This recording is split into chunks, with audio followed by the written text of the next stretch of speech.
training, or if she had it because she said she fell and she hit her head? I mean, are you worried she has brain damage? That's actually a mischaracterization. No. Again, we just saw her for 11 and a half hours. Donald Trump bellyached that was her about answer, a debate. She said she can't remember. Donald Trump bellyached about a debate for more than 2 hours when he was only going to talk for 15 minutes. She was on the hot seat for 11 and a half hours. Did she look like somebody who couldn't remember things? So then that would make me think that she's lying then. Because I agree with you. I don't think it's true that she can't remember. You know, so I agree with you. I think that means she's lying then. After she had her concussion, there were briefings that either she couldn't remember or she didn't receive. You know who also didn't have briefings when he was hospitalized? Ronald Reagan. So yeah, when you're hospitalized and there's something wrong with you, you miss briefings. Okay. But the fact of the matter is, again, they've seen her on the world stage. They've seen her in this hearing. We've seen her operate. If the Trump campaign wants to go after her for being somehow addled, that is a debate Hillary Clinton would gladly have. Let me ask you about the most recent polls, which I think you'll agree by all accounts are closing. I mean, why do you think that's happening? Do you think it's this kind of conversation about the emails and all that is weighing on her? Her numbers have gone down. Do you think that it's a steadier message from Donald Trump? I mean, how would you explain the tightening in all of the polls? Yeah. Well, look, the fact of the matter is, if you look at Real Clear Politics, that's what Chris Wallace always refers to, her lead's about 4 points. Right. Before both conventions, it was smaller than that. So the fact of the matter is, after all the dust has settled, people are going up and down and bumps and receding to the norm. She's actually got a bigger margin today than she did before both conventions. So, yeah, you could read into the news of the week. It's been shrinking since the end of the conventions. She was way ahead, and now it's closing up. But you're not concerned, I understand. Richard, always a pleasure. Thanks for coming on. Thank you, Melissa. Appreciate your time.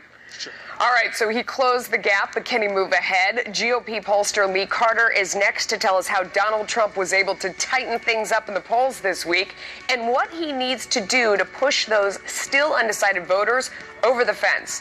And then later, the NFL season starting under a cloud of controversy. Should police boycott the San Francisco 49ers over Colin Kaepernick? We're going to talk about this with author and Fox News contributor. Presidential race, Hillary Clinton's lead is down to only 6 points in a head-to-head race with Donald Trump, but in a four-way. Here with all of the details and what the candidates need to do in the final stretch of the race, political pollster Lee Carter. Lee, thanks so much for joining us. Great to be here. What do you think about the fact that when you put the other candidates in there, and it's not just the head-to-head, that they end up taking from Hillary Clinton? Does that surprise you?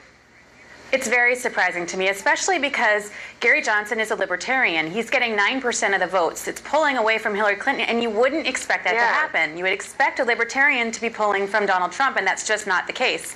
And we're looking now at a race between them as in a statistical dead heat. And so it's clear to me that the strategy that Trump's been employing over the last 2 weeks is really, really working. He's moving ahead, he's keeping his base solid, and he's even getting more. So, what do you make of that? Because it's hard for me to trust the fact that the Libertarian candidate is pulling from Hillary Clinton. In other pollsters, before we had this most recent one, most people thought that it would be pretty equal from both sides to have the other candidates in there.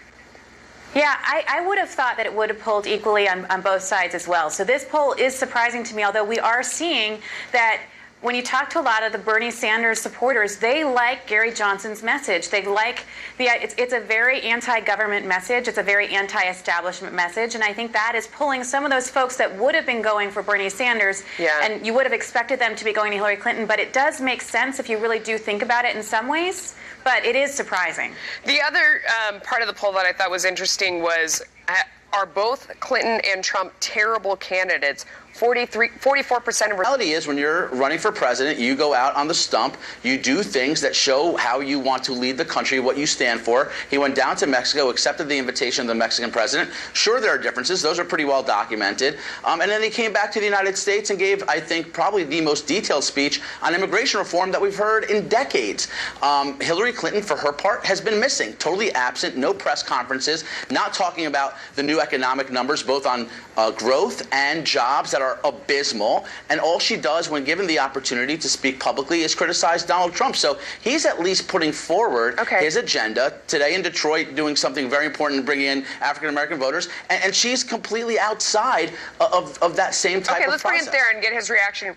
Theron, you know, he has been out in the stump. She's been behind the scenes, but she's been fundraising and raking in a ton of cash. She raked in $150 to $42 million in August alone. So even though we aren't seeing her, she's seeing her constituents and going to fundraisers and getting money that she can use for ads. Is that a smarter strategy? Yes, she's been doing that, and she's been very successful. I mean, she's conferences. She's not. I mean, she's been, you know, making phone calls into shows from places to kind of respond to the fact that she's not doing any press conferences. But it seems like whatever. I don't know that she's getting her message out. She's raising money, which is great, but not much on messaging. Yeah, so at a time where, you know, tomorrow she's going to be in swing states like Ohio. She spent a lot of time in... Erased her lead, cut it in half since about 3 weeks ago, where, look, admittedly, Hillary Clinton had a very strong post-convention bounce. National polls, just so you know, are always lead indicators. State polls tend to follow, but even let's look at the state polls. Let's put it on the table. Florida, Ohio, North Carolina are now all within the margin of error. He's cut her lead in half in a state like Pennsylvania. He's ahead in states like Iowa. He's now put a state like New Hampshire in place. So clearly, it's what he's doing is working, what she's doing is not. And that's the lesson the last 2 weeks. Constant email dump that we're getting. Another huge batch of emails coming out yesterday, putting her in a really bad light. Theron, is that taking away some of her lead there and causing a distraction? Well, let me answer the poll. And what should his tone be? Look, I actually happen to think Trump has proven that he's extraordinarily effective in these debates. I don't think he alters much about his style. It's good when he's on offense, but it's depending on what he plays offense with. So my recommendation would be he focuses on the message that we know works: jobs, the economy, terrorism, and prosecuting Hillary Clinton on what we've seen every day and learn every day is a complete act of corruption in her dealings with both the server that she withheld a lot of information on, and her conduct at the State Department as it relates to the Clinton Foundation, with the commingling of activities in both. So long as he focuses on them, it's really going to be Hillary Clinton who I believe will come across as mean-spirited, who's going to probably want to try to provoke Donald Trump to do something inappropriate, and I think he just plays it smart. Theron, what do you think her response should be? It was wrong. She apologized. She's basically said, listen, if I can do it all over again, I would do it differently. Should she say that during the debate, Theron? She's already said every step of the way. Hang on.